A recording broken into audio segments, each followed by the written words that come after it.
श्री स्वामी समर्थ. मित्रांनो, पारू या मालिकेच्या आजच्या भागात आपण पाहणार आहोत की अहिल्याने कानाखाली मारल्यामुळे दिशा खूप चिडलेली असते. तर अहिल्या तिला म्हणत असते की तुला लाज वाटत नाही का ग असं वागायला? मी आत्तापर्यंत तुझ्याकडे दुर्लक्ष केलं कारण तू माझ्या मैत्रिणीची मुलगी आहेस म्हणून. मी ठरवलं की अनेकदा तुला संधी द्यावी, कदाचित तुझ्यामध्ये सुधारणा होतील. मात्र तुला तर काही अक्कल येतच नाहीये. या सगळ्यामध्ये तुझ्या बहिणीचा सुद्धा जीव गेला, पण तरीही तुला काहीच कळत नाहीये. का तू हा खेळ थांबवत नाहीस? मात्र दिशाला काही ऐकून घ्यायचंच नसतं. उलट ती सगळ्यासमोर अहिल्यासोबत वाद घालू लागते. तर अहिल्या म्हणत असते की तुला लाज वाटत नाही का? वैर आपल्या दोघांमधला आहे ना, मग तू या लोकांच्या जीवावर का उठलीस? आणि त्यावेळी दिशा म्हणते की तू माझ्या कानाखाली का मारलीस? तुझ्याकडे काय पुरावा आहे ग हे सगळं मिस केलं आहे म्हणून? आता आणि समजा हे सगळं मिस केलं आहे असेल तर तू माझं काहीच वाकडं करू शकत नाही, एक लक्षात ठेव. आणि मग त्यानंतर ती आपल्याला अशीही धमकी देते की उद्या गुढीपाडवा हे सगळ्यांसाठी आनंदाचा दिवस आहे, पण उद्याचा हा दिवस तुझ्यासाठी मात्र दुःखाचा असणार आहे. आणि ते ऐकून अहिल्या म्हणते की तुझ्यासारखे अनेक संकट आजपर्यंत या किर्लोस्करांच्या घरावर आली आणि आम्हाला सलाम ठोकून निघून गेली. तुझ्यासारखी नीच मुलगी आमचं काहीच वाकडू करू शकत नाही, बिघडवणार नाही. आणि आजचा दिवस तुझा होता, मान्य आहे, मात्र उद्याचा दिवस तुझा नसणार. उद्या आम्ही दिमाखामध्ये गुढी उभारणार आणि गुढी उतरवण्याच्या आधी मी तुझं विसर्जन करणार हे नक्की. एक वेळ पोलिसांच्या तावडीतून तू सुटशील, मात्र माझ्या तावडीतून आता तुला कोणीही वाचू शकणार नाही. आणि ते ऐकून दिशा मात्र हसू लागते. तर अहिल्या तिच्या हाताला धरून तिला तिथून हाकलून देते. दिशाला मात्र काहीच फरक पडत नाही, कारण ती निर्लज्जासारखी तिचं सगळं काही ती सोडून दिलेली असते. मग त्यानंतर अहिल्या पुन्हा एकदा त्या सगळ्या लोकांची हात जोडून माफी मागते. दुसरीकडे पारू शेतामध्ये काम करत असतानाच तिला आजी त्या ठिकाणी येते. ती पारूला म्हणत असते की मला तर तुझं वागणं कळतच नाहीये. अगं, देवी आईची मुलं स्वतः इथे आली होती तुला घेऊन जाण्यासाठी, मग तू त्यांच्यासोबत परत जायला नकार का दिला? आणि ते ऐकून पारूला तिने आदित्यासोबत घालवले क्षण आठवू लागतात. आणि ती त्या आजीला म्हणते की तुला हे सगळं नाही कळणार, मी त्यांच्या चांगल्यासाठीच हा निर्णय घेतलाय. तर त्या आजी विचारत असतात की अगं, यात त्यांचं काय चांगलं आहे? पण पारू वैतागून म्हणते की तुला काही समजणार नाही, पण एवढं मात्र नक्की की आता मी इथून कुठेही जाणार नाहीये.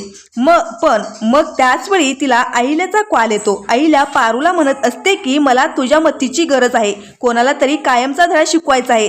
जर तुला शक्य असेल तर ताबडतोब तिथून निघ. आणि ते ऐकून पारू सुद्धा म्हणते की हो देवी आई, माझं जगणं आणि मरणं सगळं काही फक्त तुमच्यासाठीच आहे. तुम्ही जे सांगाल ते मी करेन. मला कळते की आता त्यावेळी तिकडे काय घडत असेल, पण काळजी करू नका, तुम्ही जे सांगाल तसंच होईल. आणि ते ऐकून अहिल्या खुश होते. आणि मग त्यानंतर पारू लगेच आजीचा आशीर्वाद घेते आणि परत अहिल्याच्या घरी जाण्यासाठी निघते. तर त्या आजी म्हणत असतात की या पोरीचं नेमकं काय सुरू आहे काय माहीत, आत्ता काहीतरी वेगळं बोलत होती आणि आता लगेच तिकडे जाण्यासाठी निघाली सुद्धा. दुसरीकडे दिशाला सतत अहिल्याने जेव्हा तिच्या कानाखाली मारलेले असते तेव्हा ते क्षण आठवत असतात. ती खूप चिडलेली असते, संतापलेली असते आणि म्हणत असते की अहिल्या, मी तुला अनेकदा वॉर्निंग देऊन सुद्धा तू माझं ऐकलं नाही, पुन्हा एकदा माझ्या कानेखाली मारली. पण ठीक आहे, आता तू उद्या बघशीलच मी तुझी कशी अवस्था करून ते. उद्या गुढीपाडवा आहे, सगळ्यासाठी आनंदाचा दिवस आहे, मात्र तू या गुढीपाडव्याला शिमगा समज. आता लवकरच तू रस्त्यावर दगडी मारत फिरणार आहे, कारण मी तुला शांतपणे जगू देणार नाही. तुला वेळ केल्याशिवाय मी आता गप्प बसणार नाही. आणि मग त्यानंतर तिच्या अचानक लक्षात येतं की आज त्या बंगल्यावर सगळेजण होते, पण ती पारू मात्र नव्हती. दुसरीकडे पारू अहिल्याकडे जाण्यासाठी निघालेली असते, पण अचानक तिच्या रिक्षासमोर काही गुंड येतात आणि त्यांना पाहून पारू घाबरते. ती विचारते की कोण आहात तुम्ही? तर ते म्हणत असतात की तू सतत आमच्या दिशा मॅडमच्या वाटेत आडवी येतेस ना, आता तुला सोडणार नाही. तर पारू चिडूनच म्हणते की तुम्हाला काय वाटलं, तुम्ही जर मला इथून घेऊन गेलात तर माझ्या देवी आईना कळणार नाही का? त्यांना हे सगळं कळणारच ना. तर त्या गप्प बसणार नाहीत. ते गुंड तिला चाकू दाखवतात आणि रिक्षातून खाली उतरायला भाग पाडतात. आणि मग त्यानंतर ते तिला तिथून घेऊन जातात. तर दुसरीकडे अहिल्याची घरातच तिच्या इन्स्पेक्टर सोबत मीटिंग सुरू असते. आज जो काही प्रकार घडलेला असतो त्यामुळे ते इन्स्पेक्टर चिडलेले असतात. आदित्य त्यांना समजावत म्हणत असतो की हे सगळं कोणीतरी मुद्दामून केलं आहे आणि पुन्हा असं होणार नाही, यासाठी आम्ही खबरदारी सुद्धा घेतोय. आणि मग मोहन सुद्धा त्यांना सांगत असतो की आम्ही तो सगळा परत घेतला आहे आणि लोकांना नवीन पोचवणार आहे. तुम्ही काळजी करू नका. आणि त्यांचं बोलणं सुरू असतानाच अहिल्याला एक फोन येतो. सगळ्यांना असं दाखवते जणू तो दिशाचाच फोन आहे. आणि ती मोठ्याने म्हणते की दिशा, तुझी हिंमत कशी झाली पारूला किडनॅप करण्याची? अरे आपल्या वैर आपल्या दोघांमध्ये आहे ना, मग यामध्ये तू पारूला का ओढलंस? आणि पारू किडनॅप झाली आहे हे कळताच क्षणी घरातल्यांना तर खूप मोठा धक्काच बसतो. तर इन्व्हेस्टर सुद्धा घाबरलेले असतात. तर अहिल्या नाटक करत फोनवर बोलत म्हणत असते की दिशा, मी तुला अनेकदा सांगितले की वैर आपल्या दोघीमध्ये आहे. उगा त्या सगळ्यामध्ये इतरांना ओढू नको. आणि तुला कळतं का, आता हे जे काही वागतेस ना त्यामुळे तुझं सुद्धा नुकसान होतंय. अगं तू आमच्या प्रोडक्ट्समध्ये केमिकल मिसळलं आणि त्यामुळे आमचे इन्व्हेस्टर्स चिडले आणि त्यांचं किती नुकसान झालं याचा तुला अंदाज तरी आहे का? एक गोष्ट विसरू नको की ज्या इन्व्हेस्टरने आमच्या कंपनीमध्ये इन्व्हेस्ट केले त्यांनीच तुझ्या कंपनीमध्ये सुद्धा इन्व्हेस्ट केले. मग त्यानंतर ती पुढे असंही म्हणते की काय बोलतेस तू दिशा, तुला या इन्व्हेस्टरची काहीच फरक पडत नाहीये का? अगं तू असं काय बोलू शकतेस? हे बघ, आपल्याला नेहमी बिझनेस करताना इन्व्हेस्टरची गरज लागते. मग त्यानंतर ती फोन ठेवून देते. आदित्य आणि प्रीतम लगेच पारूला शोधण्यासाठी निघालेले असतात. पण अहिल्या त्यांना थांबवत म्हणते की काळजी करू नका, पारूला काही होणार नाही. आणि मग त्यानंतर ते इन्व्हेस्टर लगेच तिला विचारू लागतात की मॅडम, तुम्ही नक्की कुणाशी बोलत होता?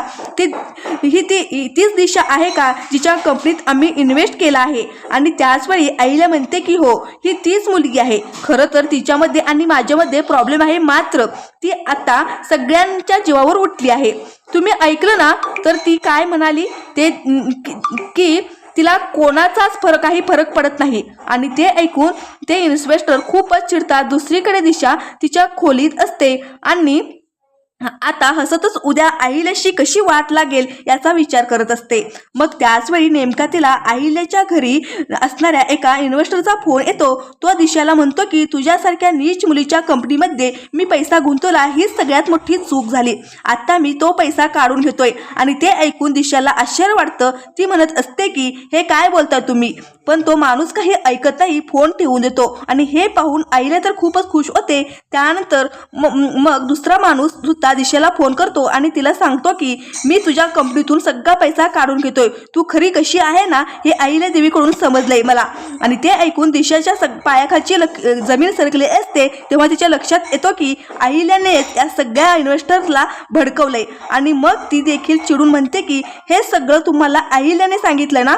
ठीक आहे, तिची तर मी योग्य ती वाट लावेनच, पण मला सुद्धा तुमचा सुद्धा काहीच फरक पडत नाहीये. खेड्यात जा तुम्ही, खड्ड्यात जा तुम्ही सगळेजण. आणि ती फोन ठेवून देते. दुसरीकडे आदित्य मात्र खूपच पॅनिक झालेला असतो आणि तो पारूच्या डोळ्यासोबत बोलत म्हणत असतो की पारू यार, हे सगळं काय होऊन बसलं ग? तू सतत माझ्यासमोर असायची, आजूबाजूला वावरात असायची, आदित्य सर म्हणून मला हाक मारायची, पण आता तूच किडनॅप झाली आहे आणि मग मी काही करू शकत नाही. तितक्यात अहिल्या त्या ठिकाणी येते. ती आदित्याला समजावते की काळजी करू नको, पारूला काहीच होणार नाहीये. पण तो म्हणत असतो की आई, तू असं कसं बोलू शकतेस? अगं ती दिशा किती नीच आहे माहिती आहे ना तुला? तिने जर पारूला काही केलं तर? अहिल्या म्हणते की आदित्य असं काहीच होणार नाही, उद्या सकाळपर्यंत पारू घरी येईल आणि सगळ्या गोष्टी क्लिअर होतात. पण आदित्य म्हणत असतो की अगं मारुती मामांना तर माहिती सुद्धा नाहीये या सगळ्याबद्दल. तर अहिल्या म्हणते की त्यांना आपल्याला काही कळू द्यायचं नाहीये. तू काळजी करू नकोस, फक्त माझ्यावर विश्वास ठेव, उद्या सकाळपर्यंत सगळं काही क्लिअर होईल. तर मित्रांनो, मालिकेच्या पुढील भागासाठी आपल्याला चॅनलला सबस्क्राईब करा. तर आता अहिल्या पारू मिळून गुढीपाडव्याच्या दिवशी दिशाची कशी वाट लावतात हे सुद्धा पाहणं खूपच मनोरंजक असणार आहे. नेहमी तनतन करणाऱ्या दिशाला आता कायमचं अद्दल घडवून अहिल्या देवी अखेर आदित्य आणि पारूच्या प्रेमाचा स्वीकार करून पारूला किर्लोस्करची सून म्हणून स्वीकारेल का, हे सुद्धा पाहणं खूपच मनोरंजक असणार आहे. धन्यवाद.